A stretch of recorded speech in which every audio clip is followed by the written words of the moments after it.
En 2009, quand il y a eu la présentation du Bitcoin dans une salle de plus de 1000 personnes, il y avait 3 personnes qui étaient présentes. Le monsieur a fait la présentation et aujourd'hui, voilà, on sait tous ce que c'est que le Bitcoin. Donc, nous, on ne va pas s'attarder sur ceux qui ne sont pas là. On va continuer nos chemins comme ça. Voilà. Donc, au cours du déroulement, si vous avez des questions, des préoccupations, des suggestions, vous posez. Voilà. On va avancer avec. Donc, on va voir aujourd'hui le résumé d'un livre appelé La psychologie positive. Voilà. Ce livre a été écrit par l'un des plus grands hommes de la psychologie, appelé Martin Seligman. Voilà. Donc, ce livre aussi n'est pas un manuel qui fait allusion à la théorie, mais à un champ d'études. Voilà. Dans ce livre, qui permet d'utiliser certains principes fondamentaux de la psychologie américaine. Parce que l'auteur même est un Américain, voilà, qui nous donne droit à certaines connaissances américaines qui vont nous permettre aussi de se propulser, d'aller de l'avant. Donc, nous allons faire comme ça un bref résumé du livre. Voilà, la psychologie positive. Quand on parle de la psychologie, d'abord, c'est une question d'état d'esprit. Voilà. Donc, son ouvrage le plus utilisé ou bien le plus emblématique, souvent considéré comme, euh, disons, la manifeste de ce courant, est appelé dans un contexte anglais, disons, authentique happiness, ce qui signifie le vrai bonheur, en fait. Voilà, qui a été publié en 2002. Donc, c'est celui que nous allons voir appelé le vrai bonheur au lieu de la psychologie du.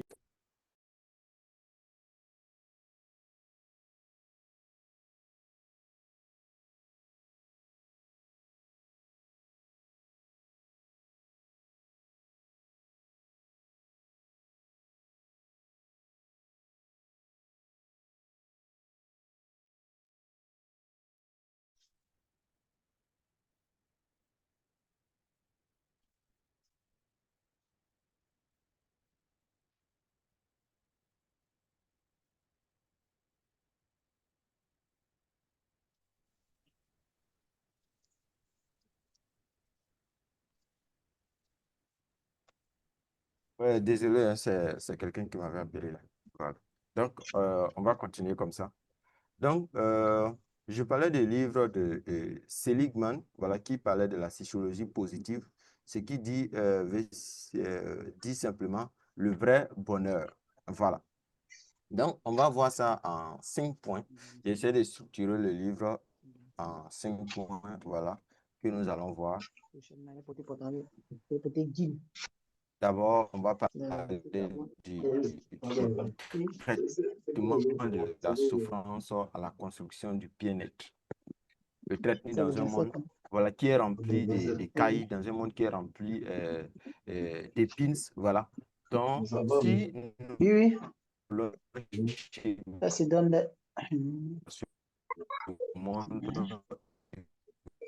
Ça se voilà, donne.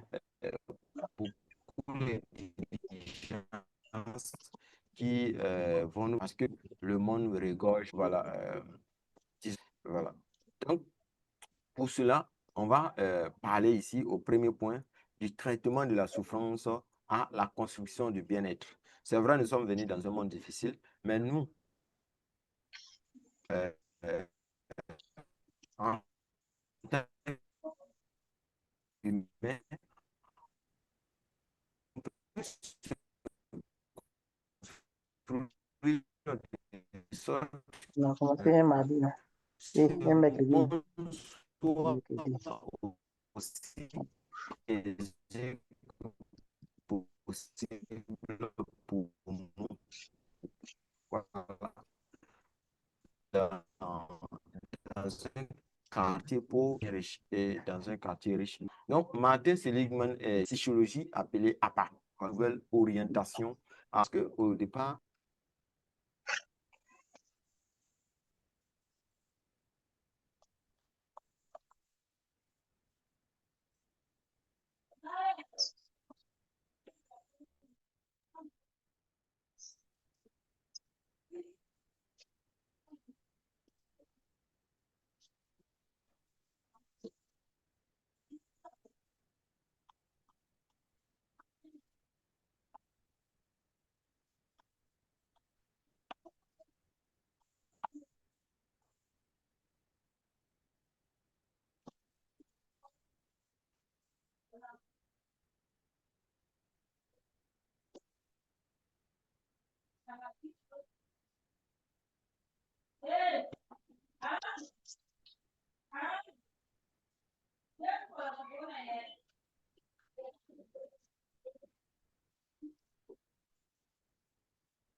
Donc, je décris dans ce livre appelé Le traitement de la souffrance à la construction du bien-être. Voilà.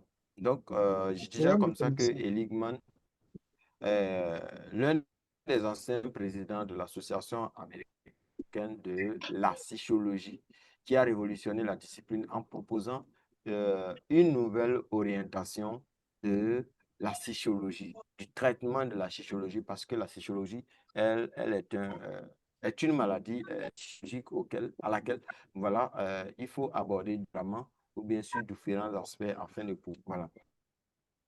Donc, jusqu'alors, la psychologie s'était principalement concentrée sur le modèle de la maladie. Voilà. C'est-à-dire quoi? Il faut diagnostiquer et soigner les troubles mentaux. C'était comme ça avant l'arrivée de Ehrlichman. Il fallait diagnostiquer, faire les tests et tout pour pouvoir soigner les troubles mentaux. Mais Seligman ne remet pas en question cette approche. Oui, mais il estime qu'elle est incomplète. Il dit que c'est vrai, mais cette approche manque quelque chose pour qu'on puisse... Donc, il va proposer ici d'ajouter une nouvelle mission à la psychologie, d'étudier scientifiquement ce qui rend la vie digne d'être vécue. Si aujourd'hui, on a certains qui sont partis, mais qui leur nom reflète toujours dans nos journaux, dans ces gens, ils se sont permis de vivre une vie à laquelle même une personne va vouloir vivre cette vie. Le plus souvent, il y a l'un des leaders qui dit, est-ce que si tu meurs aujourd'hui et qu'on raconte ta vie à quelqu'un, cette personne aura envie de vivre ta vie, la vie que tu as déjà vécue? Est-ce que si tu meurs aujourd'hui là et qu'on raconte ta vie, ton histoire à quelqu'un, est-ce qu'il y aura une personne qui aura envie de vivre ta vie? J'essaie de vous poser cette question. Voilà. Qui va me dire si aujourd'hui il n'est pas là et que quelqu'un vient, un enfant, et peut-être à ses 10 ans, à ses 15 ans, on lui raconte la vie de M. Yao Prosper, de M. Abdou Razak, de M. Kouadio. Est-ce que cet enfant-là aurait envie de vivre la vie même que vous avez vécue avant de partir? Quand vous faites votre analyse, voilà, de façon générale, est-ce que quelqu'un pourrait avoir envie de vivre votre vie de façon authentique?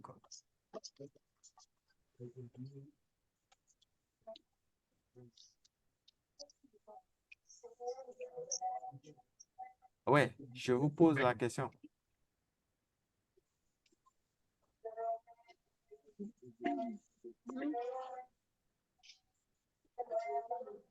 Vous appuyez sur votre micro là et ça s'ouvre et puis vous parlez. Ah, d'accord. Voilà, il y a M. Kouadio qui a son micro ouvert, M. Yao Prosper. Voilà. Ah, d'accord. Je veux savoir, est-ce que si par hasard, vous n'existez pas aujourd'hui, vous n'existez plus aujourd'hui, voilà, et qu'un enfant venait au monde, on lui racontait votre vie, votre histoire, tout ce que vous avez fait sur la terre avant de partir. Êtes-vous que cet enfant a envie de vivre?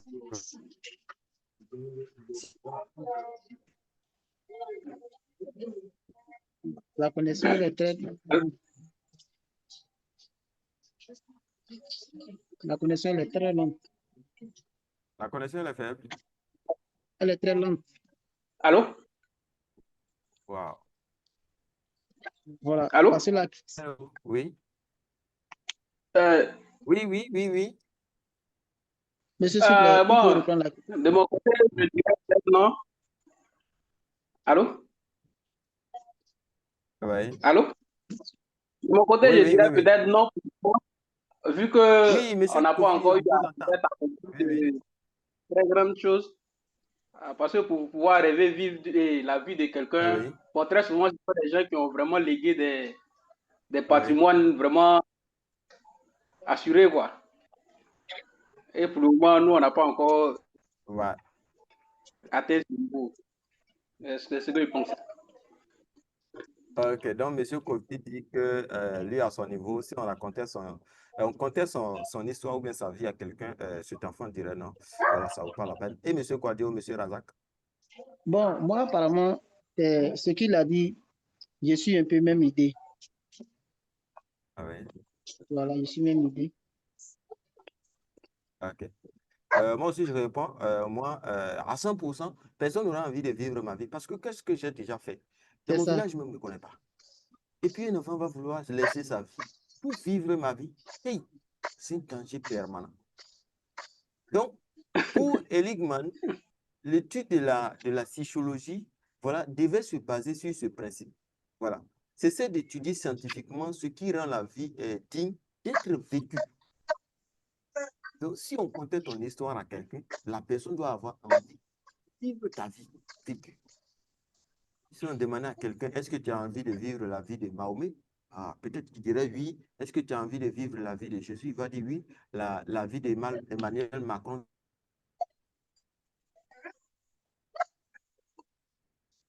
C'est vrai.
Quand tu peux pas te coucher de programme.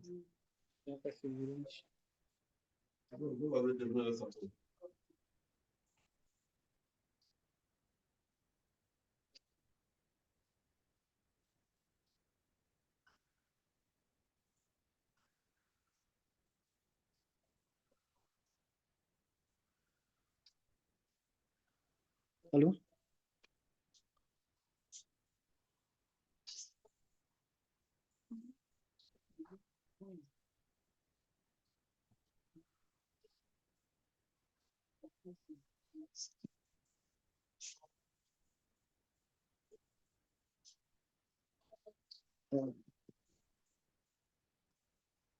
C'est comment? On dirait que ça reste deux personnes, hein? Monsieur Prosper et puis moi, monsieur. Bon. Et Ah, je ne sais pas si c'est un problème de réseau de mon côté ou bien si c'est général. ouais, je pense que c'est problème des réseaux, hein?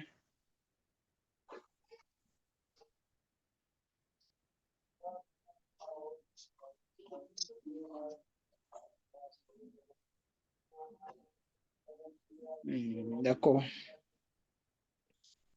Bon, on va attendre un peu, monsieur Florent, peut-être il va revenir encore.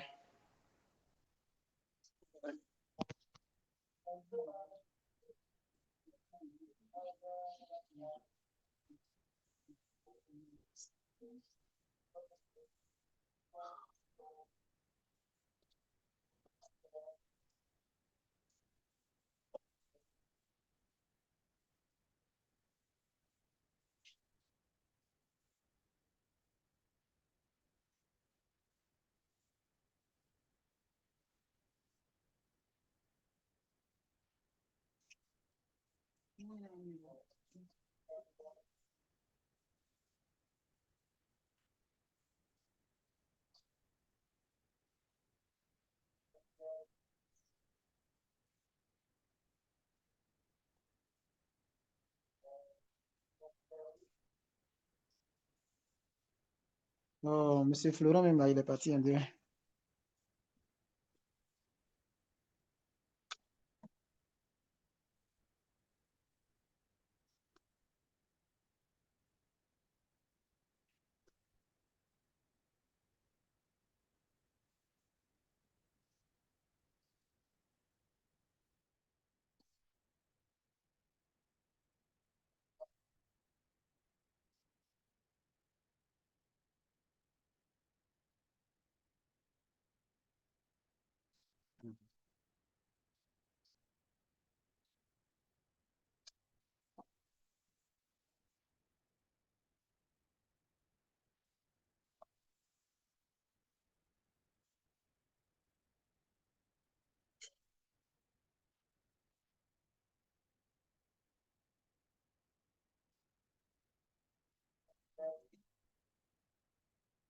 Monsieur Prosper, je pense bien que votre micro est fermé. Hein.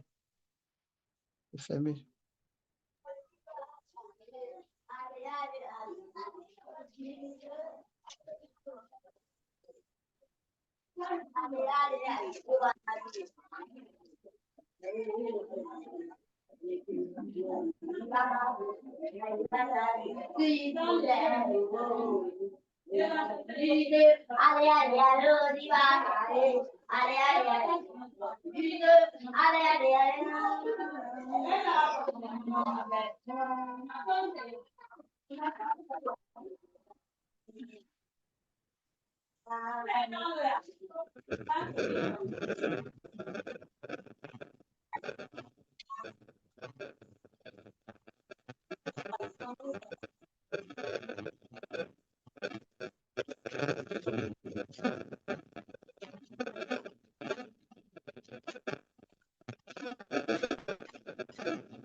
Allô? Allô? Allô? Oui, allô? Ok, désolé, hein, c'est le réseau, quoi. Il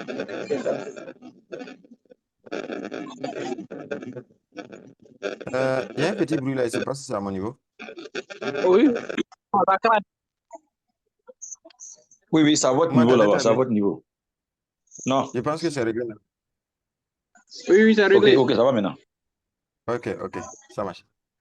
D'accord, donc nous allons continuer. Voilà, là où nous sommes arrêtés. On parlait du livre, disons, La psychologie positive de Seligman. Voilà, l'homme là même qui traite les, les maladies physiologiques en Amérique. Voilà, qui est venu apporter un plus à cet état d'esprit au niveau de l'Amérique et, disons, partout dans le monde entier, qui, grâce à ses écrits, ça nous sert aussi, voilà, et ça sert plein de personnes partout dans le monde. Donc, on va continuer là, nous sommes arrêtés. On parlait, j'ai pas abordé un premier point là où si je me rappelle bien, je parlais du traitement de la souffrance à la construction du bien-être. Voilà. Donc, on disait comme ça que pour Seligman, il fallait se débarrasser des attitudes négatives de la vie et d'essayer de s'approcher de tout ce qui est attitude positive afin de se construire une nouvelle vie psychologiquement, et c'est ce qui pourrait se refléter dans notre vie physique. Voilà. Je ne sais pas si j'ai oublié quelque chose. Donc, pour lui, le but de la psychologie positive c'est de catalyser un changement drastique en passant de la réparation des dommages à la construction d'une vie pleine et meilleure. Voilà. Donc, je résume un peu comme ça le premier point que nous avons abordé. Et le deuxième point aussi que j'essaie de mettre l'accent, c'est sur les trois piliers du bonheur authentique. Voilà. Donc, avant quoi, si vous avez des questions sur la première partie, vous posez, puis on va continuer.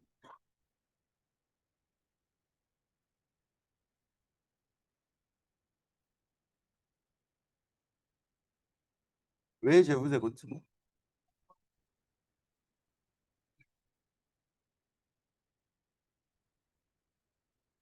Allô? Vous devez parler avec moi, quoi, les amis. On doit échanger.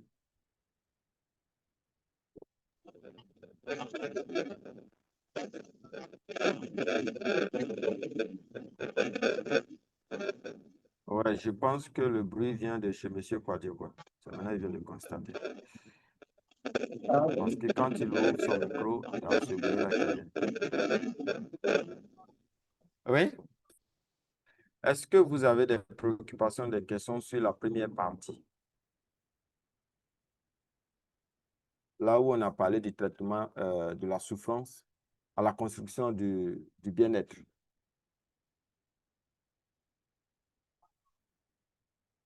OK, nous allons continuer comme ça. Donc, nous allons aborder l'un des deuxièmes points qui m'a vraiment marqué encore dans ce livre, où il parlait des trois piliers du bonheur authentique. Voilà.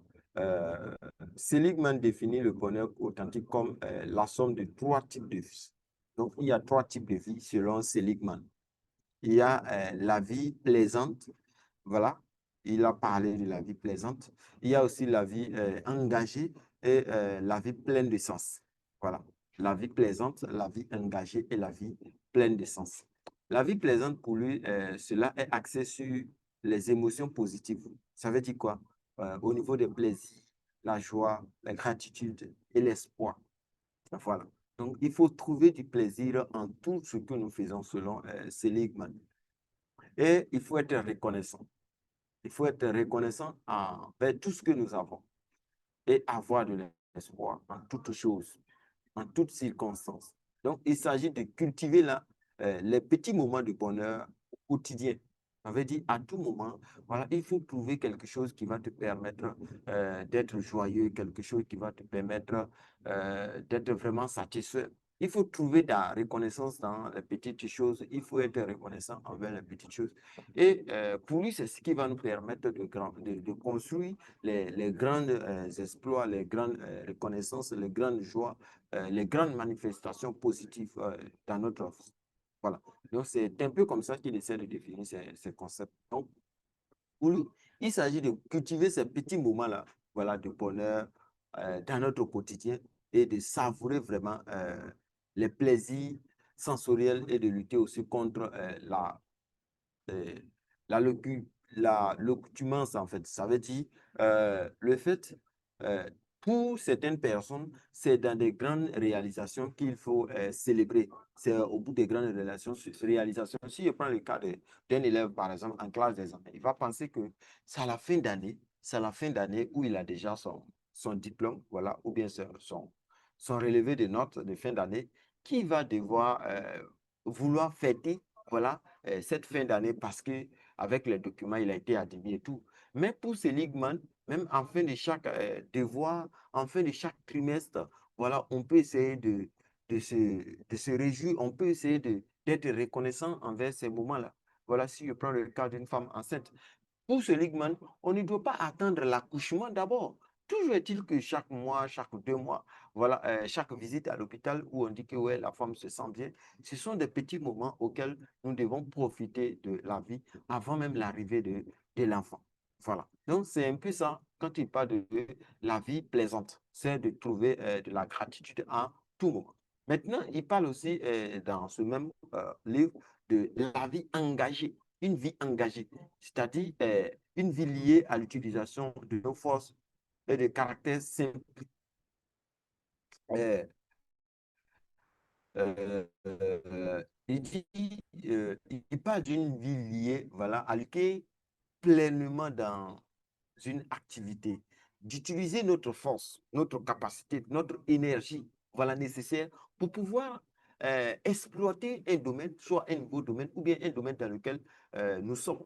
Voilà. Ça veut dire nous devons pleinement nous engager dans tout ce que nous faisons, voilà, au point d'atteindre un état de flow ou bien de flux où le temps et la conscience de soi disparaissent.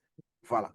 Donc, quand on se donne, là maintenant, on oublie totalement notre personnalité. Prenons le cas des footballeurs. Quand ils ont envie vraiment de gagner, ils oublient même que ils sont le capitaine de leur équipe. Ils oublient tout ça. Tu vas voir, il va se donner à fond. Il va se donner à fond pour se donner le meilleur de soi, pour donner, offrir le meilleur dans ce match. Il se rend compte que oui, de son équipe ou bien de la fédération. Et là, voilà, tu vas voir qu'il va essayer de changer certains comportements. Souvent, quand il marque des buts, on voit souvent ils enlèvent les habits, on voit souvent il demande au public d'applaudir. On voit simplement parce que en ce moment-ci, il ne se rendait pas compte qu'il était le meilleur buteur, qu'il était le messie de son équipe. Voilà, qui devait changer certains comportements. Ou bien souvent, ils essaient d'insulter l'arbitre pour certaines réactions qui ne leur vraiment plaît pas.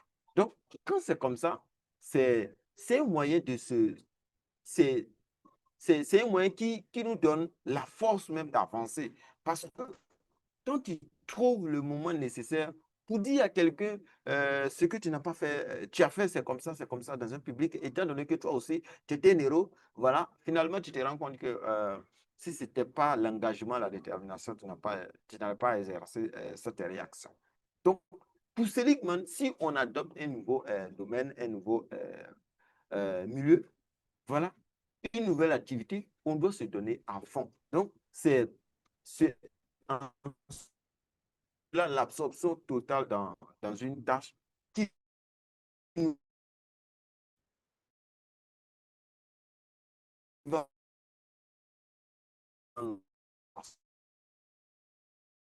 et nous permettre d'aller. Euh,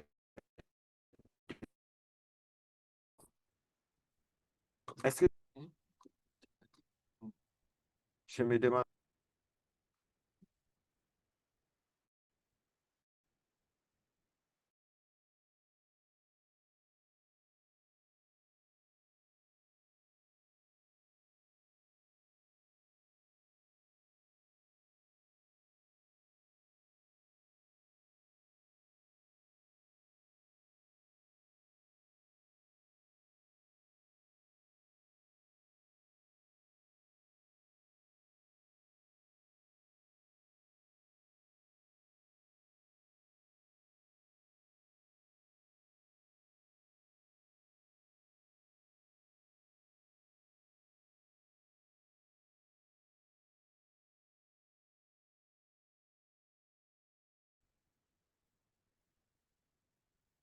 On parlait ici comme ça, tu vois, de la vie plaisante. Nous allons parler de la vie pleine de Sigmund, le bonheur le plus durable et le plus profond. C'est une vie pleine de sens. Une vie qui a du sens. Donc, il s'agit pour nous d'utiliser nos forces et nos talents pour servir un but plein ou bien un but plus grand, voilà, que nous-mêmes. Est-ce que vous voyez? Ou Seligman et nos talents pour servir un but plus grand que nous-mêmes. Ça veut dire là, nous devons se fixer des objectifs supérieurs à notre humanité, des objectifs supérieurs à notre vision, des objectifs supérieurs à notre croyance. Ouais. Donc, contribution à la communauté, c'est en ce d'une communauté, à une cause ou à une institution. Quand on voit ceux qui ont créé, mis sur pied les satellites, ceux qui ont fabriqué les téléphones portables, ceux qui ont fabriqué les ordinateurs, ceux qui ont confectionné des voitures, ceux qui ont fait, on voit que ceux-là, par leur, disons, euh, dévouement, ont pu contribuer d'une grande façon ou bien d'une manière à la vie de communauté. Ils nous permettent de vivre en temps réel. Aujourd'hui, nous sommes en ligne ici, voilà, sur Zoom. C'est quelqu'un qui a eu cette vision et qui participe aujourd'hui à l'amélioration de la communauté. Donc, pour Seligman, nous devons avoir des visions plus grandes que nous-mêmes. Donc, Seligman insiste sur le fait que la vie plaisante est la plus éphémère et que le bonheur durable provient de l'engagement et du sens. Donc, si nous voulons un bonheur plus durable, nous devons avoir de l'engagement et du sens. C'est notre engagement en toutes choses qui va donner un sens à notre vie. Voilà. Mais la vie plaisante, elle est un élément éphémère qui, voilà, peut venir au préalable. Ça veut dire que c'est quelque chose qu'on peut rapidement exercer, de trouver notre reconnaissance, notre satisfaction, notre gratitude dans les petites choses et en tout moment. Voilà. Est-ce que c'est bon là? On peut continuer.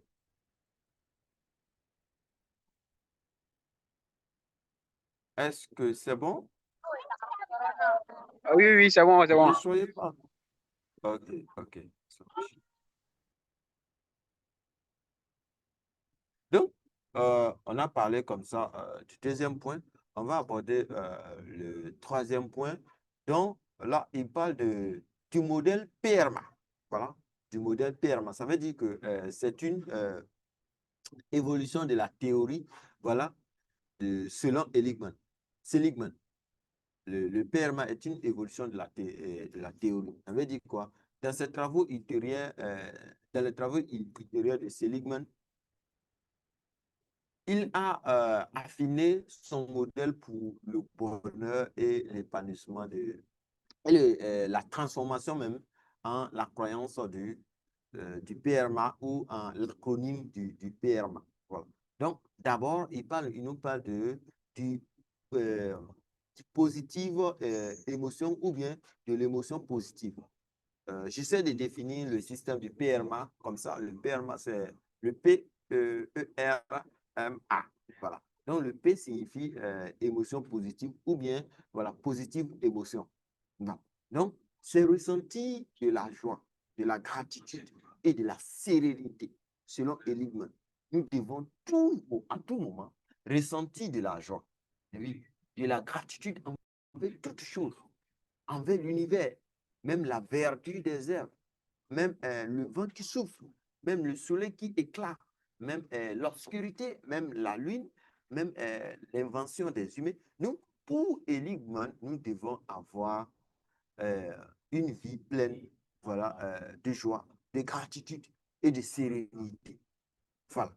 Donc, le E qui signifie engagement, voilà, qui signifie engagement. Ça veut dire aborder totalement, nous devons nous aborder totalement dans une tâche qui nous passionne. Ça veut dire, on va parler de là du flux ou bien du flow. Tu trouves un domaine qui te passionne vraiment. Donc, tu trouves la force ou bien l'énergie de te déployer dans ce qui te plaît, dans ce en quoi tu veux construire ton avenir et de réussir cette activité ou bien à cet événement, à ce système, à cette entreprise, à cette vision, à votre rêve. Voilà. Donc, le R qui signifie relation. Voilà. Ça veut dire la relation. PRMA, on a essayé de définir le P, le R, E et le R. Le R qui signifie relation. Il nous demande de cultiver des relations positives et enrichissantes avec autrui. Ça veut dire que envers tout le monde, nous devons cultiver des relations positives envers tout le monde. Il y a des gens, ils peuvent voir une personne pour la première fois et puis dire que non, lui là, je n'aime pas son affaire. Pourtant, c'est la première fois qu'ils se voient. Qu'est-ce qui fait que tu trouves que cette personne, tu n'aimes pas son affaire? Donc, pour Seligman, ce type de comportement, ce sont des raisonnements erronés que nous ne devons pas avoir. Nous devons toujours cultiver des relations positives envers tout le monde.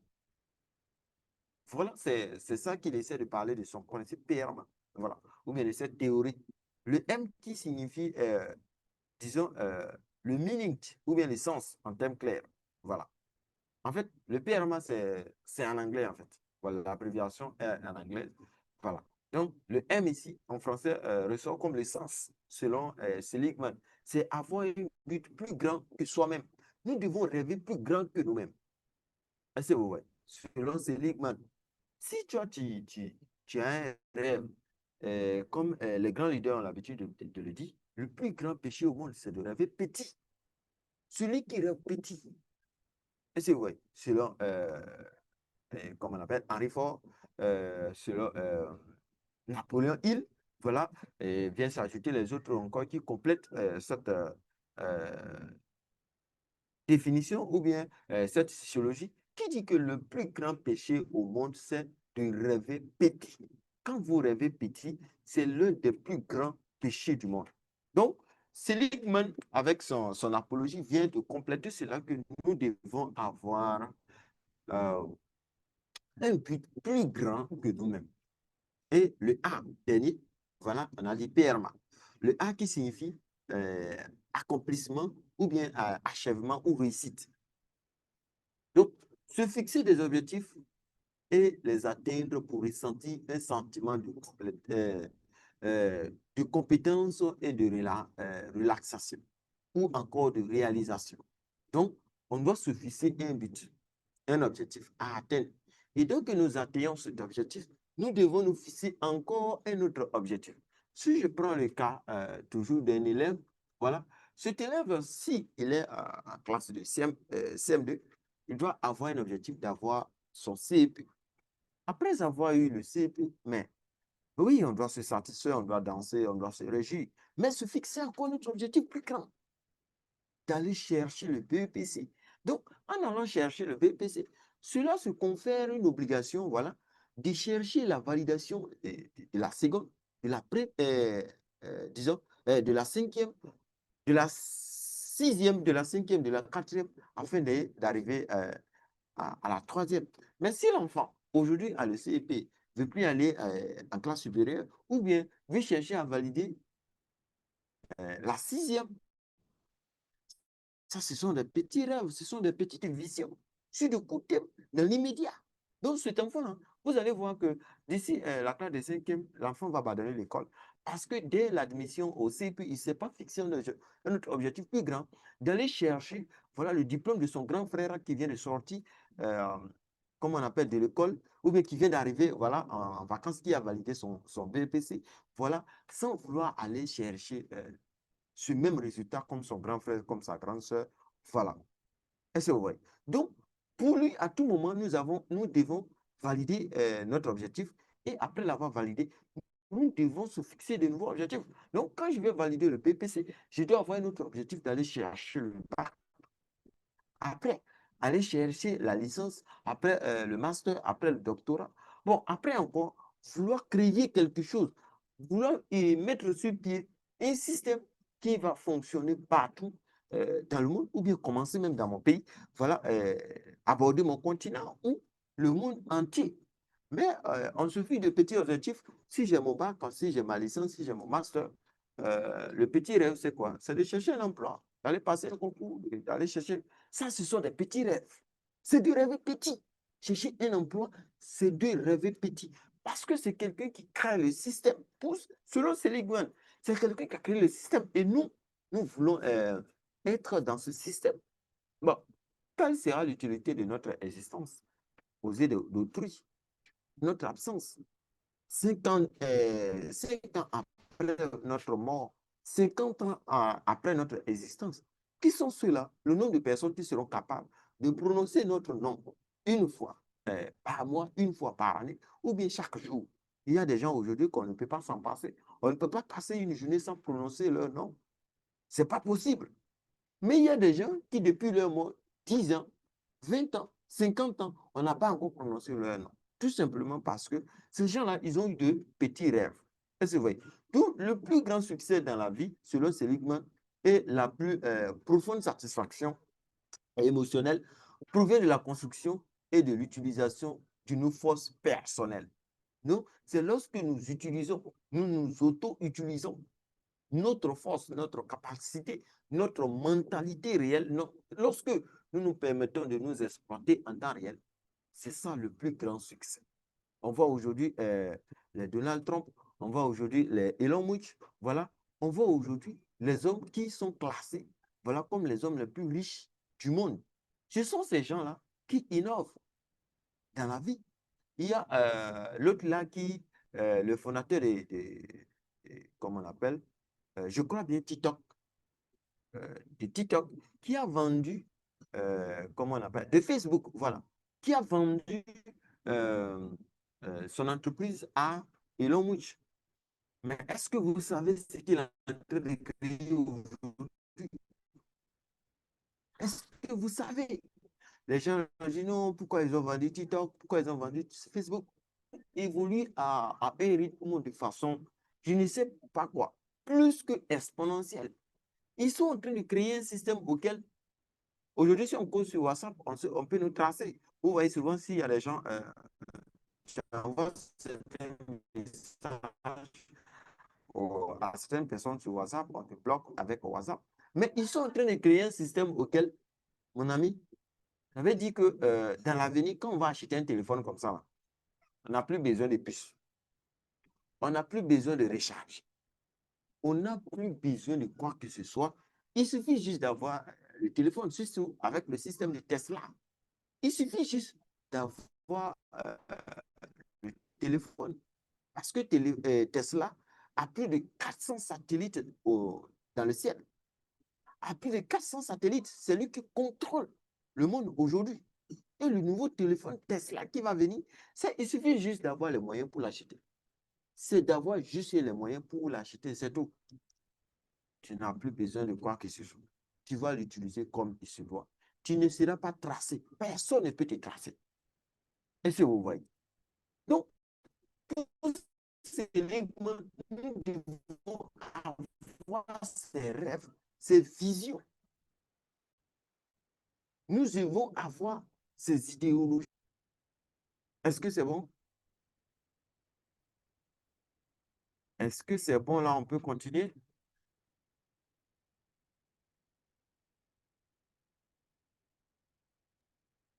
Oui, moi, je trouve que c'est bon. Est-ce que C'est bon, on peut continuer. continuer? Vous-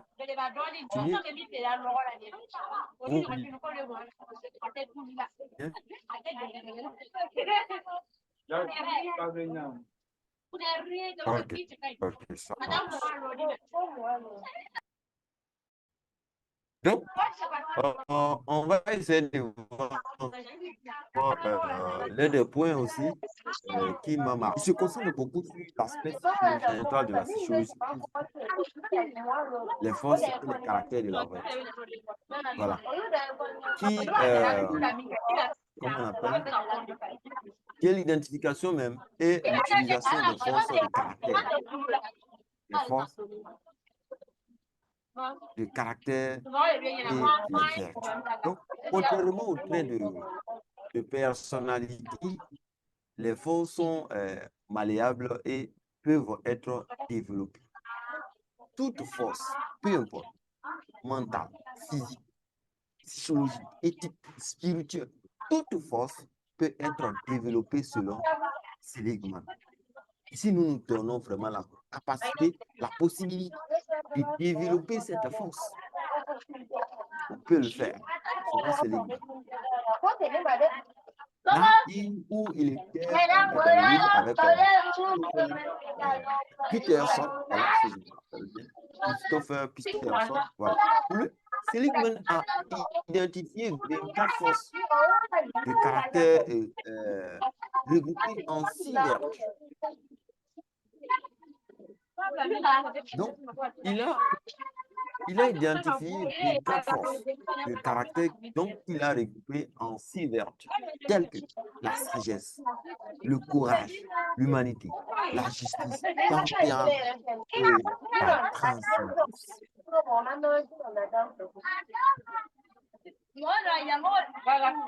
Donc, les 6 vertus sont la sagesse, l'humanité, la transcendance, le courage, la justice et la tempérance.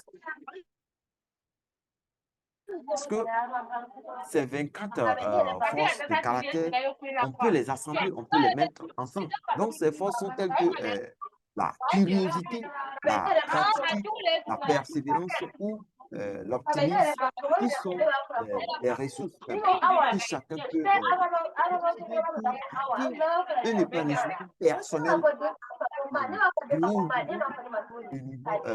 d'un niveau supérieur, en fait. Donc, l'objectif n'est pas de réparer ce qui est cassé.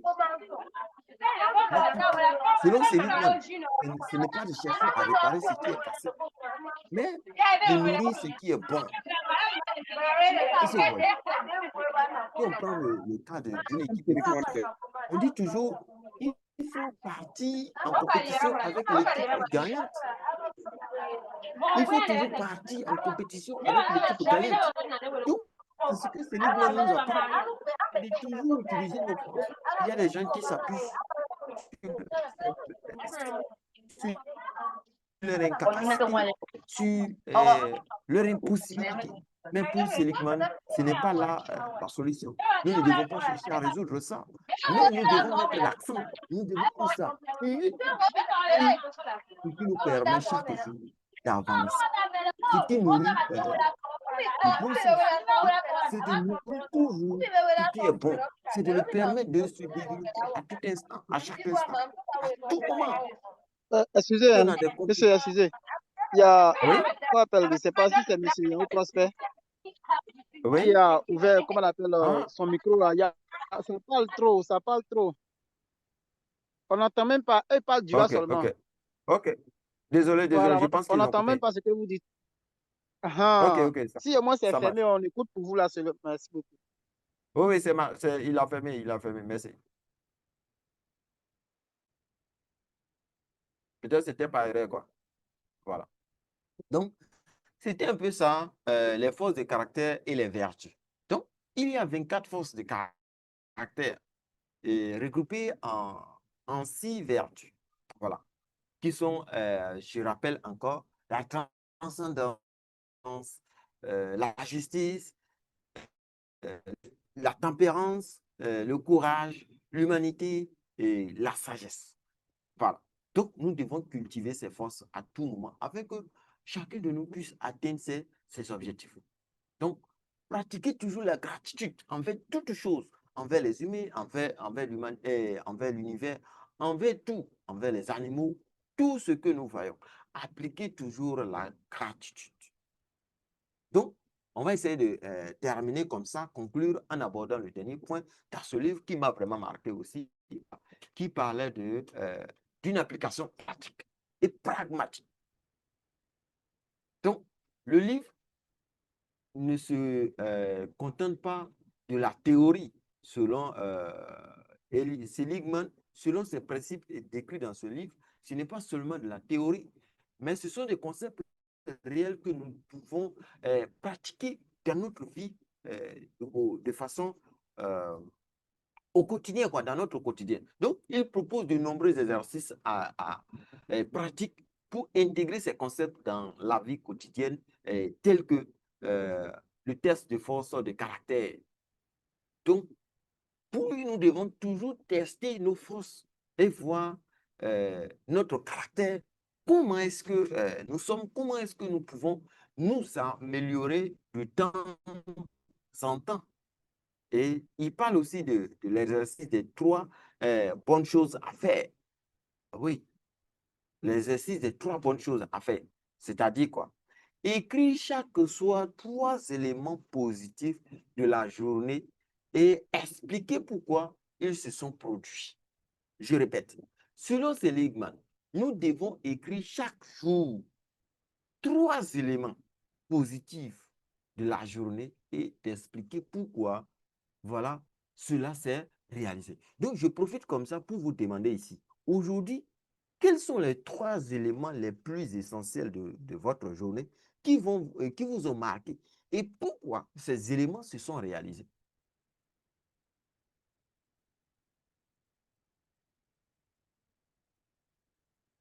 Quelles sont les 3 choses les plus essentielles aujourd'hui que vous avez fait aujourd'hui, qui vous ont marqué et pourquoi vous avez eu la capacité, le courage, la force, l'énergie de faire ces 3 éléments? Quelqu'un qui, pour nous faire un bref résumé de sa journée, nous sommes déjà à 20 heures. Voilà, donc on peut dire que la journée est déjà terminée, voilà, presque. Donc, quelles sont les 3 choses aujourd'hui qui vous ont marqué et pourquoi vous avez eu le courage ou bien qu'est-ce qui vous a poussé à réaliser ces 3 éléments?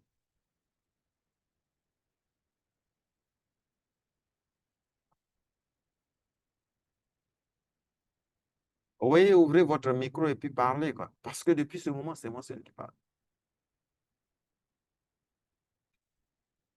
Ou bien vous n'avez pas passé des jurys.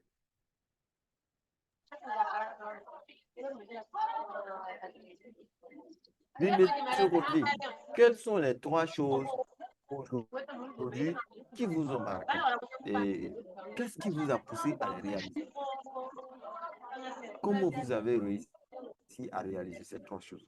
Si vous n'avez pas les 3, vous pouvez nous donner 1 ou 2, voilà, ou encore 3, les 3, si possible, qui ont marqué votre journée. Parce qu'on parle ici aujourd'hui de la gratitude, de la reconnaissance, du dévouement.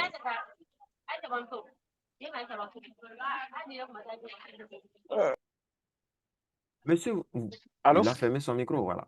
Ah oui? Oui? Bon, je pourrais peut-être pas aller jusqu'à 3 choses. Mais concernant la journée Oui? d'aujourd'hui, OK. si je peux dire, il y a quelque chose qui m'a marqué. Bon, je suis Oui? en reconnaissant un sens pour le fait de pouvoir conclure quelques marchés concernant la vente de Ah terrain, oui? la journée d'aujourd'hui, Ouais. et aussi la santé. OK. Voilà, donc je pense bien Oui. que ce sont ces 2 points-là. Et par la grâce de Dieu aussi, il y a eu de quoi à me nourrir. Bon, je ne sais OK. pas s'il peut ajouter cela. Voilà, je pense bien que c'est... OK. Maintenant, il nous demande de donner 3 éléments. Vous venez de donner 3 ou 4. Voilà. Maintenant, il nous demande d'expliquer pourquoi ces éléments ont eu lieu. Donc, pourquoi vous avez pu vendre ces 3 terrains aujourd'hui? Donnez-nous, voilà ce secret de vente que vous avez utilisé. Ou bien, pourquoi vous avez énuméré les 2 autres points? Pourquoi vous avez réussi à pouvoir les réaliser? Il nous demande d'expliquer le pourquoi. Je pense bien que cela a été possible grâce à mes promotions, à la publicité que je fais, que ce soit de bouche à l'oreille ou soit sur les réseaux sociaux. Et Oui, aussi, bon, cela aussi a eu lieu grâce à aussi Dieu. Je pense bien que c'est comme ça que je peux expliquer. d'accord. Donc, ça veut dire, comme euh, ils ont l'habitude de nous dire, voilà, ce que nous essayons de côtoyer, tout ce qui ne se mesure pas ne peut pas s'améliorer. Donc, si M. Kofi aujourd'hui ne sait pas pourquoi il a effectué la vente, s'il ne sait pas que c'est la promotion qu'il a fait sur Facebook, si c'est les bouches à oreille qu'il a exercé qui lui a permis de vendre, M. Kofi ne saura pas quel élément utiliser chaque jour pour pouvoir améliorer ses ventes. Si c'est sur Facebook, il n'a qu'à booster, il n'a qu'à augmenter ses publications, il n'a qu'à élargir son audience. Ou bien est-ce que M. Kofi est parti cibler un marché direct? Soit il a essayé d'aborder les fonctionnaires d'un secteur clé, ou bien il a essayé d'aborder les étudiants, et dont un étudiant voilà, qui a la force financière a pu acheter l'un de ces terrains, ou bien il est parti voir les hommes d'affaires.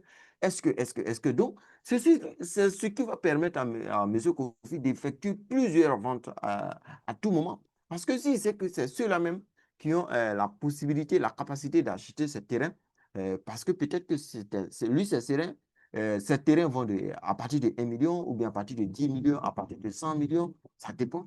Donc, c'est ça qui va lui permettre d'améliorer ses ventes, parce que ce qui ne se mesure pas ne s'améliore pas. Voilà. Donc, Seligman nous demande de faire le bilan de notre journée, énumérer 3 éléments et de trouver pourquoi nous avons eu la capacité et l'énergie de réaliser ces 3 éléments. Est-ce que vous voyez? Donc, d'abord, on a parlé des tests des 3 forces de caractère. Voilà, via survie, de l'exercice des 3 bonnes choses que nous avons réalisées au cours de la journée. Et enfin, ici, nous allons parler de la lettre de gratitude. Voilà, il nous demande comme ça d'exprimer notre reconnaissance à une personne importante. Voilà, nous devons appliquer la gratitude envers autrui. Une lettre de reconnaissance, un message, pas forcément une lettre, un appel, une visite, voilà, chez quelqu'un pour lui dire, voilà, pour lui vraiment annoncer tout ce que nous ressentons, tout ce que nous avons comme ressentiment envers lui, pour nous dire vraiment merci, comme on le dit en espagnol, gracias. Donc, c'est comme ça, Seligman nous enseigne de vivre. Pour lui, la psychologie positive ne doit pas être confondue avec une psychologie naïve, non, qui annihilerait peut-être même tout sentiment de plus ou d'inquiétude. Mais elle est donc, elle n'est donc pas une méthode couée d'auto-persuasion selon laquelle tout tout va pour mieux dans le meilleur des mondes. Je vais simplement dire que euh, dans un monde où on dirait que c'est le paradis total, il n'y aura pas que le positif. Voilà, il y aura des leçons, des challenges que nous devons surmonter, nous devons euh, braver pour pouvoir vraiment aller de l'avant, pour avoir notre propre expérience. Aujourd'hui, quand on voit les grands leaders, les grands hommes les plus riches du monde, on veut, on veut, les, on veut, je ne sais pas si je dois dire devenir comme eux, mais on veut être même la personnalité. Mais si cette personne nous disait qu'il a mangé dans les poubelles, il a mangé les restants des gens, comme on a l'habitude de dire, il a mendié, il a poussé bourrette, il a fait des petits travaux champêtres, il a fait ceci, cela. Mais il a vidé les WC. S'il nous explique tout ça, nous, on veut vivre sa vie aujourd'hui. Mais si on nous demande de passer par ces étapes, ces échelons pour arriver là où il est, mais je pense qu'à 80%, on va refuser. On va refuser, on va trouver que c'est un long parcours. Des gens qui ont échoué. Il y a l'autre là qui a publié sur le groupe que le fondateur de Alibaba, si je ne me trompe pas bien, voilà, qui disait qu'il a échoué, je pense, plus d'une vingtaine ou bien plus d'une centaine de fois, où il a passé dans un concours, il a échoué, il voulait rentrer au poste de police, il voulait rentrer à Harvard, il voulait rentrer ceci, il voulait postuler ici, il a échoué. Mais aujourd'hui, si on nous demande d'être le fondateur de Alibaba, on serait heureux. Voilà, on va essayer de se galvaniser d'une manière ou d'une autre. Mais ces échecs qu'il a bravés, si on nous demande d'aller braver les mêmes échecs aujourd'hui, 80%, 90%, on va refuser. Parce que c'est la honte, c'est la déception, c'est le découragement total, c'est l'enfer direct. Mais ceux-là, ils ont eu le courage de surmonter ces étapes et d'atteindre un but voilà, plus meilleur et plus noble. Donc, c'est pourquoi il nous dit que dans un monde meilleur, il peut même avoir des situations médiocres, mais nous devons les accepter. Donc, pour terminer tout mes blablabla, voilà, je dirais simplement que la psychologie positive de Martin Seligman est une approche scientifique qui déplace même l'attention euh, de la pathologie vers l'épanouissement. Est-ce que vous voyez? Donc, elle nous invite à devenir les artisans de notre propre bonheur. Selon Seligman, nous devons prendre en main notre vie comme ça. Nous devons posséder notre vie, tenir notre vie, sans dire que non, c'est le Premier ministre, c'est la mairie qui n'a pas nettoyé notre quartier, c'est lui-là qui n'a pas fait ceci. Il dit nous devons tenir en main notre vie. Oui, en cultivant nos forces. Nous avons tous des forces à l'intérieur de nous. Donc, en nous engageant pleinement dans nos activités et en donnant un sens plus grand à notre vie. Donc, c'est ce que Seligman, dans son livre, voilà, le vrai bonheur, le peu que j'ai essayé de retenir dans ce livre et qui m'a vraiment marqué, que j'ai voulu partager ce soir avec vous. Voilà, même nous, si nous sommes pas nombreux, mais ça me fait plaisir qu'il y ait au moins une personne, deux personnes, trois personnes qui peuvent me donner au moins ce qu'ils ont vécu aujourd'hui. Il y a des gens qui vont aller lui demander, mais qu'est-ce que tu as fait aujourd'hui? Mais il est incapable de te dire ce qu'il a fait dans sa propre journée, là où il est le maître de son film. Il est le brave. Mais c'est compliqué. Ce qui ne se mesure pas ne s'améliore pas. Supposons que la semaine finie, tu ne sais pas combien tu as dépensé, combien est rentré dans ta poche, combien tu as investi, tout. Le mois finit pareil, l'année finit pareil. Tu penses que tu peux t'améliorer ainsi? Ce n'est pas possible. Donc, pour ces lignes, nous devons exploiter tous ces éléments, appliquer la gratitude, exploiter notre force, appliquer tout ce qui regorge l'humanité afin que nous puissions vraiment nous améliorer et vraiment laisser une vie pleine de sens derrière nous afin que des gens aient envie de vivre la vie que nous avons vécue. Voilà. Donc ici, là, je vous dis merci. Et je vous lègue la parole, le micro. Voilà, si vous avez de quoi dire, voilà, vous allez nous les partager, des questions, des préoccupations, des suggestions, voilà, des apports, peu importe. Voilà.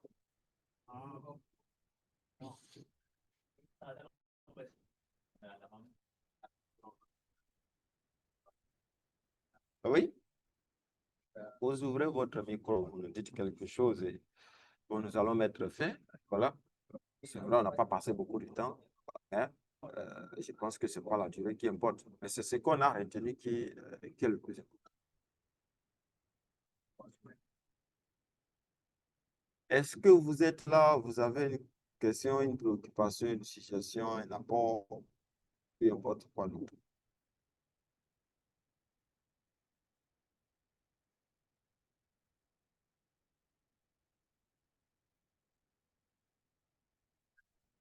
Oui, votre micro est parlé ainsi, vous parlez. Votre micro est fermé, monsieur Quadio. J'ai l'impression que vous parlez, mais votre micro est fermé.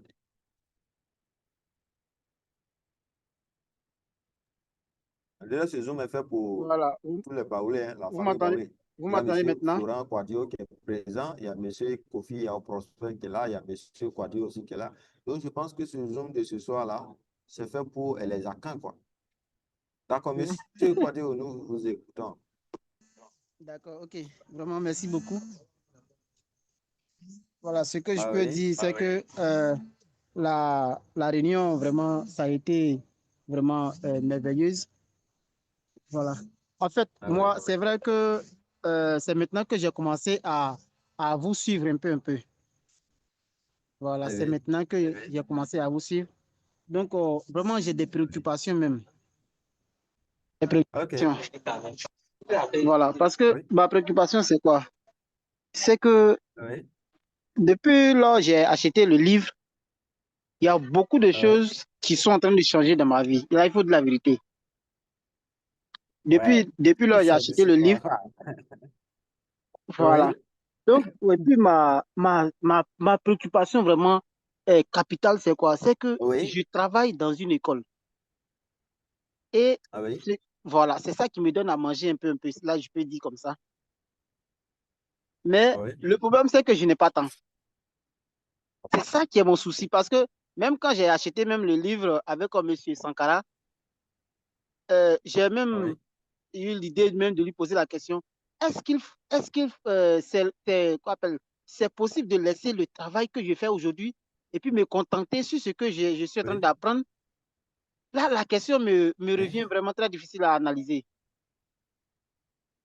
Ok, je C'est- vois. Je vais Voilà, tenter de répondre là où vous êtes avant que vous allez compléter, parce que si vous complétez pas, ça serait un peu nombreux pour moi. Pas de d'accord, ok. me rappeler et de répondre.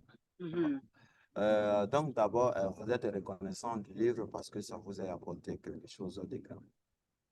C'est ça. Moi, personnellement, j'ai un souci à suivre quelqu'un. Moi, personnellement. Mhm. Je vous dis pourquoi. Voilà. C'était en 2022 que j'ai entendu parler du Kashima Odrago. Ça veut dire une fois, j'étais sur YouTube, voilà, moi, j'avais un problème très sérieux.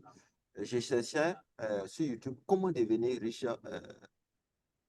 50 ans après sa mort. C'était ma question sur YouTube. Comment devenir riche sans rien faire? Comment devenir riche sans faire ceci? Et un jour, je trouve Kashima Odrago dans un de ses YouTube. Il est en train de bavarder. Il dit, mais il dit quoi? Je finis d'écouter, je reviens, je réécoute. Et il dit des choses qui m'intéressent vraiment. Je dis, waouh. Donc, quand j'ai suivi son audio ce jour, sa vidéo ce jour-là, j'ai laissé en 2022, une fois. C'était en 2021, voilà. En 2022 encore, je suis revenu sur YouTube. J'ai écouté j'ai regardé deux de ces vidéos. J'ai dit que toi, je te donne un rendez-vous. D'ici 2030, nous deux là, je sais qu'on va se voir face à face. En 2022, j'ai regardé deux vidéos. En 2023, parce que c'est devenu comme un truc pour moi, j'ai regardé trois vidéos de Koshimo Lao. Trois vidéos différentes. Voilà, je regarde, je répète, je rebisse, je regarde, je rebisse. Trois vidéos différentes et je sors de sa page. Voilà, je continue mes activités. Je lui dis, moi, je te donne rendez-vous 2030. D'ici 2030, toi et moi, on va se voir, on va se croiser. Parce que tu es vraiment un guide, tu es bon, tu es magnifique. Et en 2024, j'ai regardé quatre bonnes vidéos de Cosimo Ouedraogo. Et début d'année 2025, janvier, février, j'ai eu à saluer Cosimo Ouedraogo dans son bureau, à lui tenir la main.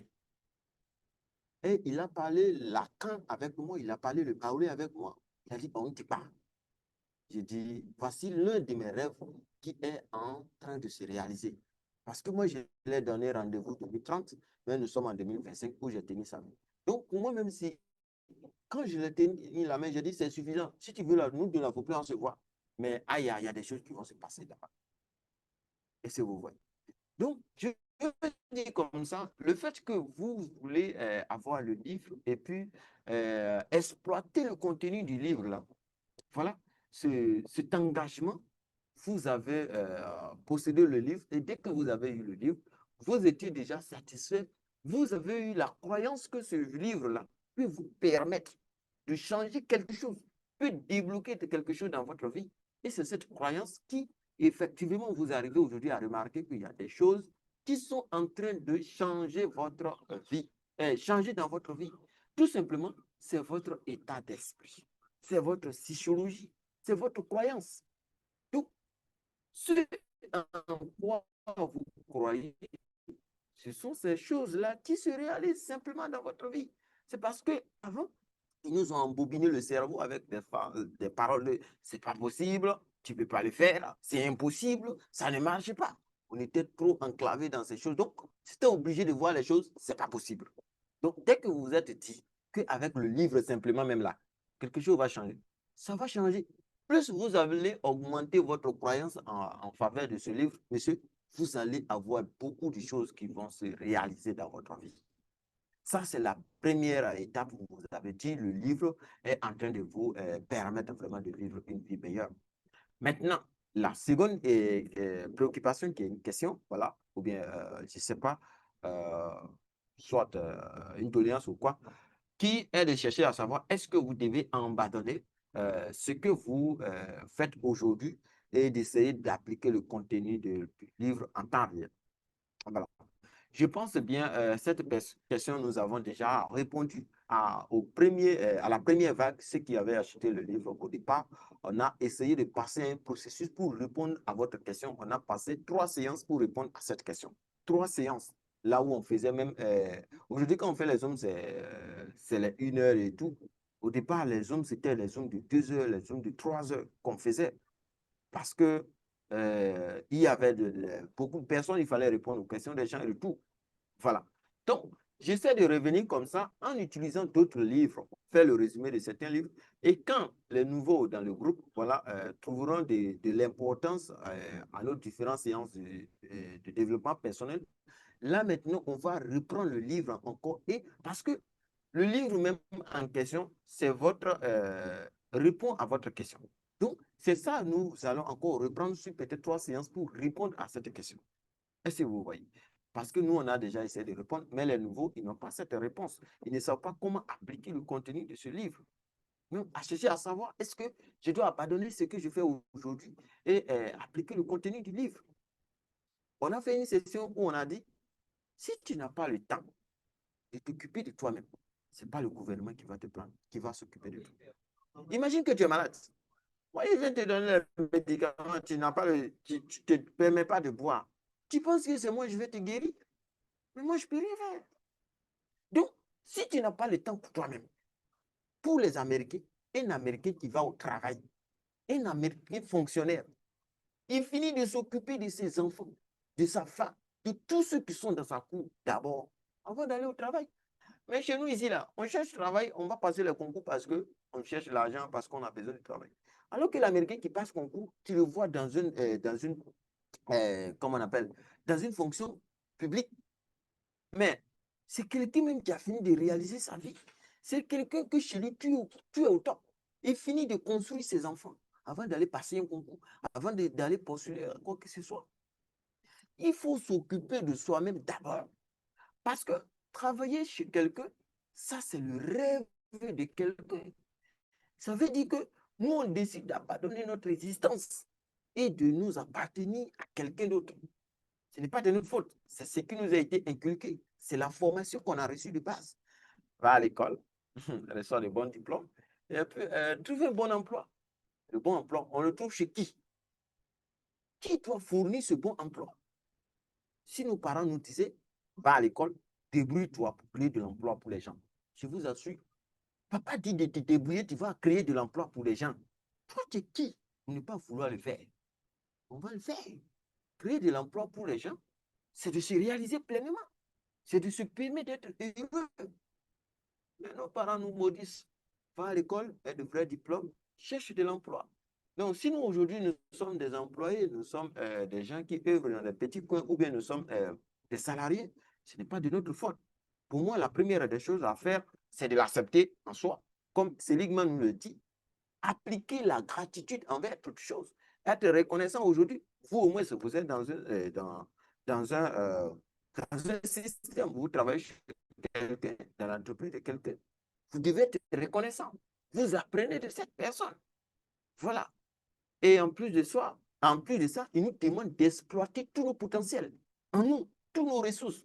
Donc là, vous avez appris de ce monsieur, de cette dame qui a créé son école. Vous aussi, en retour, vous devez trouver un moyen et notre système de permettre aux gens d'être aimés heureux. Peu importe si vous avez été heureux ou pas aujourd'hui, mais de créer notre système d'aimer qui va permettre aux gens, voilà, de vivre pleinement. Donc, dans le livre La puissance de l'auto-éducation, il nous apprend tous ces processus, voilà, d'aller de l'application même, voilà, la phase pratique du livre, de chercher soit à être comment on appelle, un déchargeur, d'être un maçon, bon, on les appelle comment même, aide-maçon, voilà, d'aller être un aide-maçon ou bien de faire les petits contrats pour réunir 60 000 seulement et commencer notre propre vie. Parce qu'il dit, avec 60 000, avec 100 $ seulement, on pouvait créer une vie noble et digne. Parce que dans l'école de André Carnegie, quand tu vas, tu n'as que un mois de formation, on te donne 100 $ qui représente 60 000. Et on te dit, en un mois, on te donne 60 000 aujourd'hui, on dirait que les 60 000 en Amérique. Mais les étudiants arrivent à le faire, arrivent à revenir un mois après avec les 5 000 $ facilement. Donc, c'est pourquoi dans le livre, il nous apprend, voilà, si on ne fait rien, qu'on aille chercher du boulot, si on fait un travail aussi, qu'on puisse se concentrer pour avoir seulement 60 000. Maintenant, dès qu'on a les 60 000 là, aïe, on n'a qu'à fuir, quoi. On n'a qu'à fuir et puis les 60 000. Maintenant, en fuyant, on doit essayer de garder une forme de sécurité auquel, si on voit que les 60 000 ne suffit pas, on puisse revenir faire notre aide-maçon. On puisse revenir, voilà, dans notre petit magasin où on déchargeait les bagages, où on faisait notre petit combo, on puisse revenir, trouver un peu quelque chose pour vraiment soutenir notre activité afin d'aller de l'avant. Donc, dans le livre, il ne nous demande pas d'abandonner en tant que tel, mais il nous demande de trouver 60 000 pour créer notre propre système et innover avec ce système afin de créer de l'emploi pour les autres. Parce que un succès qui vient à la sueur de tes fronts. Donc, c'est quelque chose que toi aussi, tu dois le faire de tes propres grés, de tes propres forces, de tes propres énergies, de ta propre capacité, de tes propres déterminations. C'est un peu ça, le contenu du livre. Donc, je ne sais pas, j'ai essayé de caricaturer la réponse à votre question sans vous dire d'abandonner, mais au moins de trouver quelque chose qui vous passionne vraiment. Voilà, je pense que la séance passée, on a pu de trouver quelque chose qui nous passionne et de s'intégrer dans ce domaine et de trouver un leader. Je pense que hier ou bien avant, tu en as fait la session.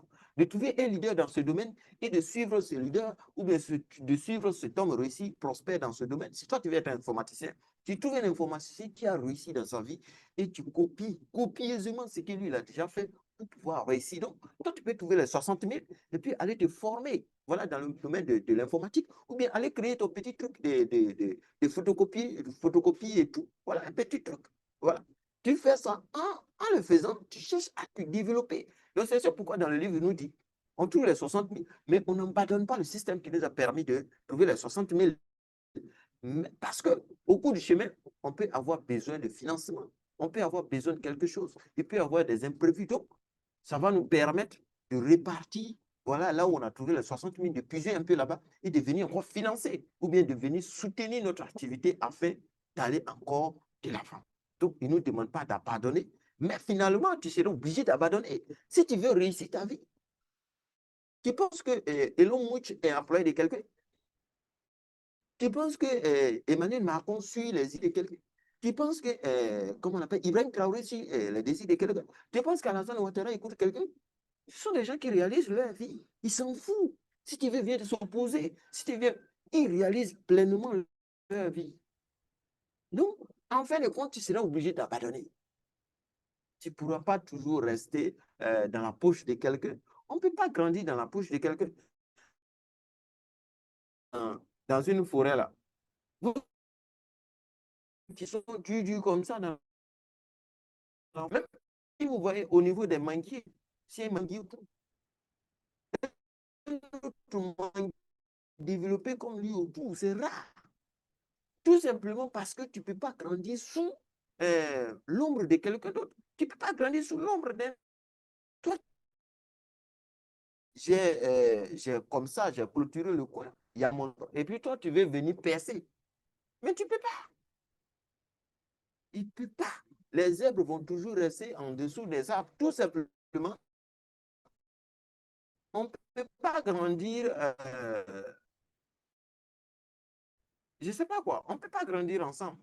Être employé de quelqu'un, c'est réaliser la vie de son boss, la vie de son boss.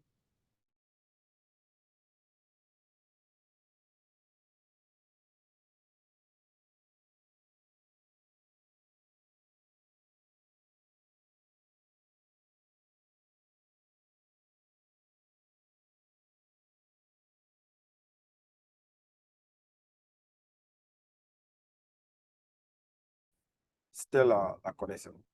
Voilà. Donc, j'ai expliqué un peu comme ça. Voilà. Mon petit barrage d'aujourd'hui, depuis 2020, fin d'année 2023, je me suis fixé l'objectif, voilà, de ne pas être employé de quelqu'un d'ici fin d'année 2025. J'étais dans les petits combos. À tout moment, j'avais les petits contrats. Même mes amis m'appellent. C'est comme si moi-même, j'ai donné travail aux gens. Je ne sais pas pourquoi, mais à tout moment, j'avais des petits combos. Quand je sors ici, voilà, souvent mes frères se plaignent. Tu aimes quitter ton patron pour aller ailleurs. Je leur dis que toutefois que j'abandonne un poste, mon nouveau business me paye plus mieux que là où j'ai abandonné.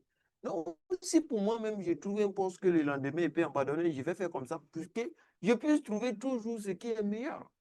Ils ne sont pas dans ma vie, ils ne savent pas ce qui se passe. En 2022, j'ai démissionné plusieurs fois. Il n'y a pas une année où moi je ne démissionne pas. En 2023, en 2024, jusqu'à ce que je me suis fixé l'objectif de mettre fin réellement, voilà, à tout ce qui est un travail chez quelqu'un d'ici fin d'année 2025. Parce que là, c'était une décision prise en 2022, mais c'était pas, j'avais pas trop mis l'accent, j'étais en train de me développer sur certaines choses et tout. Donc, c'est comme ça que j'avais pris la décision dans le vide, voilà, comme on dit, dans le hasard. Mais en 2024, j'ai pris la décision de vraiment respecter ça. Et début d'année 2025, janvier, moi, j'ai abandonné mon poste là où j'étais. Voilà. Disons même que c'est une fonction semi-publique. J'ai abandonné. Mais je vis, je continue de vivre. Et là même encore, je trouve mieux, toujours mieux. Donc, est-ce que vous voyez? Mais pour arriver à là, je dois vous dire la vérité. J'ai économisé, j'ai investi dans certains business, je me suis formé dans certains domaines auxquels, même si je ne travaille pas, même si je dors, ma nourriture, je vais avoir. Quelque chose pour payer ma maison, je vais l'avoir. Quelque chose pour faire ci, je vais l'avoir. Donc, si quelqu'un venait vous demander d'abandonner, parce que lui, il a abandonné, il doit vous dire ce que vous devez faire avant d'abandonner. Dans le livre, il est écrit, il nous a dit ce que nous devons faire avant d'abandonner. Moi, je viens de vous dire que j'ai abandonné, mais je viens de vous dire que j'ai économisé. Je me suis formé dans plusieurs domaines. J'ai fait beaucoup de choses qui pourraient me permettre que, même si je ne travaille pas, je puisse vivre, je puisse m'autofinancer, je puisse faire beaucoup de choses. Donc, je ne sais pas si j'ai essayé de répondre à votre question, à savoir si vous devez abandonner votre emploi, votre poste. Mais, soyez-en sûrs, si vous voulez vraiment réaliser votre vie, vous serez obligé d'abandonner. Ça, c'est une obligation. Ce n'est pas une option si je veux, non. Si vous voulez réaliser votre vie et que vous voulez que 50 ans après votre existence, il y a quelqu'un qui s'auto-permet de prononcer votre nom dans sa vie, mais vous serez obligé d'abandonner. Ça, c'est forcé. Ça, c'est clair. Mais avant d'arriver là, permettez-vous de vraiment réunir certains éléments qui vont vous permettre de vivre.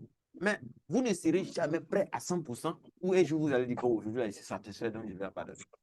Ça ne peut pas. Vous allez vous détacher de votre corps un jour. C'est ce jour-là que vous allez comprendre parce que quand j'avais étudié un livre, je pense, un livre de Dale Carnegie, voilà, qui parlait. En plus, j'ai étudié encore le livre, comment on appelle, Vite plus malin que le diable de Napoléon Hill. Voilà, là où il a échangé avec le diable. Donc là, j'ai compris qu'en un homme, quand on nous disait à l'église, vraiment qu'il y a deux personnes qui habitent en toi. Il y a deux personnes. Arrivé à un certain niveau, tu comprends. Un te dit, il va faire, l'autre te dit, ne fais pas. Et puis toi aussi, tu es là, et puis tu commences à rire. Et avant, donc vraiment, en moi, il y a deux personnes qui parlent. À toi d'écouter, voilà, la personne que tu veux devenir. Et celui que tu veux devenir là, c'est celui-là, quand il parle, ça te fait mal. Lui va te dire, bon, aujourd'hui, monsieur Quadio, il faut abandonner ton poste là. Ça va te faire mal. Maintenant, l'autre qui parle aussi en toi va te dire, mais monsieur Quadio, n'oublie que si tu abandonnes là, c'est ce même boulot-là qui te permet de louer ta maison. C'est ce même boulot-là qui permet, quand maman est malade, quand papa est malade, tu envoies de l'argent. C'est ce même boulot-là qui te permet voilà, de nourrir madame. Tu sais, non, monsieur Quadio? C'est ce même boulot-là qui te permet, voilà, les jours, il y a des problèmes. Lui, il va te rappeler des choses même qui vont te permettre de toujours rester là. Mais l'autre va dire, mais si tu veux réaliser ta vie, mais il va falloir que tu plies le bagage. Donc, ce jour-là, tu vas te détacher de toi-même et prendre une décision radicale dans ta vie. Et ça ne sera pas facile. C'est la vie la plus difficile au monde. Parce que, comme moi j'ai l'habitude de dire, s'il y a beaucoup de gens en Afrique ici, si nous, on n'est pas capable de gagner quelque chose, c'est à cause de notre diplôme. C'est parce qu'on compte sur... Moi, je suis là, je compte sur mon diplôme. Je sais que voilà, je vais passer un concours cette année. Si ça n'a pas marché, l'année prochaine, je vais passer. C'est parce que j'ai un concours que je compte sur concours, non? Et que je dis, je vais passer concours. Et si je n'ai pas de diplôme, est-ce que moi, je vais penser vouloir passer concours? Mais là, dans l'immédiat, je vais prendre une décision. Donc, si nous sommes pauvres ici en Afrique, c'est la valorisation des diplômes. C'est de la manière qu'ils ont corrélé les diplômes, de la manière qu'ils nous ont dit qu'ayant un diplôme, là, c'est un paradis total. C'est ce qui nous rend pauvres. Quand vous prenez un enfant, il y a des enfants à l'accouchement, la mère décède. Le père même n'a pas reconnu la grossesse pour dire qu'il va venir prendre. Mais l'enfant finit par réussir sa vie parce qu'il n'a pas sur quoi compter. Lui, il n'a personne. Sur qui compte, lui va compter. Souvent, il y a des amis qui disent, ah, Florent, vraiment, moi, je ne sais pas comment tu fais, mais moi, je veux être comme toi. Je lui dis, la première des choses que tu dois faire, il va falloir que tu tues ton papa. Il dit, mais Florent, tu es fou. Il dit, oui, tu veux devenir comme toi. Il faut tuer ton papa. Moi, mon papa est mort. C'est parce que je compte plus sur lui que j'arrive à avancer comme ça. Maintenant, si toi, tes parents sont là, comment tu vas avancer? Il faut les tuer. Ils trouvent que c'est difficile. Mais c'est parce que je n'ai rien sur quoi compter. Même quand la vieille est malade au village, elle va m'appeler. Peu importe l'heure. Quand moi je suis malade, je n'appelle personne. Si j'ai ma femme qui est malade, si j'ai mon enfant qui est malade, je n'appelle personne. Donc, si tu veux devenir comme moi, il faut que tu aies tes parents. Et bon, finalement, il va faire un mois sans me dire bonjour encore. Parce qu'il est parlé mal. Pourtant, c'est parce que tu as quelque chose sur quoi que tu comptes. Tuer tes parents, ça ne veut pas dire de les tuer. Tu peux les fuir totalement. Les fuir totalement. Tu peux changer de contact, ils ne peuvent plus te contacter. Toi aussi, tu peux t'arranger pour oublier leur contact. En cas de besoin, tu ne peux pas les appeler. Parce que tu n'as pas de leurs nouvelles. C'est une façon de les tuer. Et tu réalises ta vie comme tu veux. Ça ne va pas venir facilement. C'est compliqué. Souvent même, tu as envie de revenir. Tu as envie d'aller reprendre le diplôme. Tu as envie d'aller faire ceci. En 2022, j'étais à Yamoussoukro. Pour ceux qui connaissent la Côte d'Ivoire, j'étais à Yamoussoukro. Yamoussoukro d'Alois, c'est 3 000 francs. Mon diplôme était à moi. J'ai fait la licence et tout. J'ai pris ça, tout ce que j'ai réalisé, depuis comme petit bulletin qui était à moi où je me promenais pour chercher les trucs, avec, comment on appelle ça, les CV qu'on fait là. J'ai fait tout quand je me promenais parce qu'on cherchait à tout moment s'il y a un concours, il y a bingo, on va profiter. Quand j'ai étudié un livre, quand j'ai fini d'étudier ce livre-là, je suis allé payer une enveloppe, j'ai mis tout dans l'enveloppe, j'ai fermé, j'ai payé transport 3000 francs, aller déposer à Daloa. Et puis je suis revenu à Yamoussoukro pour aller travailler chez mon patron. J'ai mon ami qui me demande, est-ce que ça va chez toi? Est-ce que tu ne commences pas à devenir fou? Il dit, allons doucement. Je deviens fou, mais peut-être qu'il y a un centre de santé qui peut me soigner dans les années à venir. Mais il faut me laisser. Parce que c'est parce que mes diplômes sont à moi que je pense qu'à tout moment, il peut passer un concours. Donc, souvent même là, je ne prends pas la vie au sérieux. Mais quand je suis allé les déposer, où je suis allé les déposer là, je ne sais pas où ça est. Actuellement, où je suis là, la seule personne qui peut trouver, peut-être que c'est ma femme. Sinon, moi, si tu viens me demander, moi, je ne peux pas trouver. Je vais aller fouiller jusqu'en fatigué parce que quand je suis arrivé, même, je n'ai pas gardé. J'ai jeté sur la table et puis je suis parti. Si je mets dans mon sac, je vais venir que ça est dans mon sac. Moi, j'ai mis sur la table où il y avait les enfants et tout. C'est madame qui a soulevé pour garder. Donc, où je suis là, moi, je ne sais plus où ça est depuis 2022. Donc, tu peux tuer tes parents de la sorte. Et puis, chercher à réaliser ta vie. Ce n'est pas facile. Aujourd'hui, je n'ai rien eu encore. Je cherche toujours. Mais je pense que, voilà, j'applique un peu souvent la gratitude envers l'univers parce que je me sens à l'aise, quoi. Je ne compte sur rien. Donc, je sais qu'aujourd'hui, si c'est cassé, c'est cassé.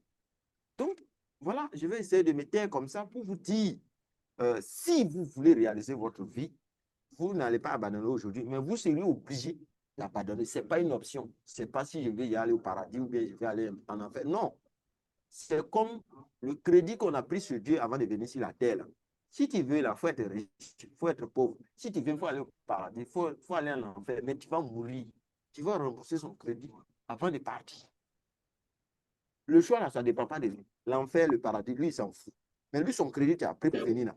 Tu vas mourir, tu vas rembourser avant de partir. Donc, si vous voulez vraiment que 50 ans après votre vie, 100 ans après votre vie, on arrive à dire, Houphouët-Boigny est passé ici, M. Kouadio est passé ici, hey, il y a une décision radicale que vous allez prendre quand vous détachez de votre corps humain, prendre la décision même, peut-être en l'air, dans l'espace 3D, et puis un bon jour, vous allez vous rappeler de ce jour-là. Parce que la date, l'heure que moi j'ai pris mon diplôme pour aller déposer, le diplôme pour aller déposer à Daloa, hey, dans toutes les circonstances qu'il y a eu à avoir la voiture et puis partir là, je connais tout aujourd'hui. Parce que ce n'était pas facile. Moi-même, quand je suis allé déposer, je suis revenu, hey, c'est quoi j'ai fait? Mais quelque chose m'a dit, continue. La vie, c'est comme ça. Voilà. Donc, je pense que j'ai beaucoup parlé sur votre question ou bien votre préoccupation. Je ne sais pas si ça vous va un peu. Voilà, parce que je ne pourrais pas vous dire d'abandonner comme ça. Ah, là, c'est compliqué. Il y a des étapes à suivre. Parce que moi, je suis qui pour vous demander d'abandonner votre poste? Parce que moi, je vais pouvoir vous nourrir. Souvent même, j'ai fait. Donc, ça sera médiocre de vous dire d'abandonner. Mais si vous réfléchissez bien, vous serez obligé de prendre une décision. Je ne sais pas quelle est cette décision, mais vous allez prendre cette décision. Ok, vraiment, merci beaucoup, M. Florent. Je suis très content. D'accord. Ça marche. Voilà. Et j'ai beaucoup retenu ce que vous avez dit. Oui. Vraiment, je vous dis merci. Ça marche. Ok. Est-ce que vous avez d'autres préoccupations ou bien d'autres personnes ont une préoccupation? Dans le cas contraire, Bon. nous allons essayer de nous séparer. Voilà. Ok. Et ainsi, de toutes les façons, s'il y a des préoccupations, on va vous écrire sur WhatsApp. Voilà, Ok. Même le groupe est ouvert, le groupe du club de lecture là. Vous pouvez poser vos préoccupations là-bas. Le groupe du club de lecture. Ok, il n'y a pas de problème. Oui. Oh, oui, c'est ouvert quoi. C'est pour ça qu'on a créé le groupe. Ok. Hein? Ok, ça marche. Ça marche. Comme on avait mis pause aux activités, c'est pourquoi il n'y a pas beaucoup d'échanges là-bas. Sinon, on va C'est ça. là-bas. Hein. D'accord, ok. Sinon, au niveau de la lecture, moi, je suis comment on appelle, level 1, on peut dire ça comme ça, où on prépare le cerveau pendant 21 jours. Là. Oui, oui. Voilà. Ok, Voilà, donc au aujourd'hui. début de ce mois d'octobre là, au début du mois d'octobre là, Oui. voilà, la première semaine, on va reprendre le livre même en entier, voilà, pour que les nouvelles personnes puissent savoir comment aborder le livre, comment l'appliquer et tout. C'est ça. On apprend tous, hein. Il n'y a pas Vraiment, que merci. quelqu'un est un expert et tout. On apprend tous pour qu'on puisse évoluer ensemble. C'est ça. Voilà. D'accord. Donc, merci à tout le monde. Merci pour votre présence et votre participation. D'accord. Voilà, on se donne rendez-vous la prochaine fois. Voilà, les informations seront données dans le groupe parce que comme on Regardez cherche un peu. tous, voilà, donc, waouh, ça, Regardez un peu. c'est l'auto-éducation vraiment, quoi. Voilà, ça Je vois, aussi. ça marche. Ça, Ça, c'est ça. Voilà, c'est ça ça. marche. C'est Ça, vraiment cool, c'est quoi. aujourd'hui même, j'ai acheté ça là. Hein, Ça, vendeur d'élite. Tu vois? oui, Ah, ok, Obek Kozaki. ça aussi. Super bon. Voilà. Riche Donc, je Dado, vais vous voilà. ressembler. Je vais vous ressembler. D'accord, ça va aller. Ok. Ok, donc prenez bien soin de vous. Comme on cherche tous ensemble, donc on ne peut pas C'est donner un ça. programme en tant que tel. Si vous voyez un message dans le groupe, je peux donner matin ou bien vers les midi, voilà, pour que tout le monde puisse avoir l'information. Voilà, maintenant, après quoi, si c'est une seule personne qui se connecte, si c'est moi seul, je vais mettre fin. Mais si c'est une seule personne, moi, je fais ce que je pourrais faire. Voilà. Donc, bonne soirée à tous et rendez-vous au sommet. Merci bien, merci, merci. Et que Dieu vous bénisse.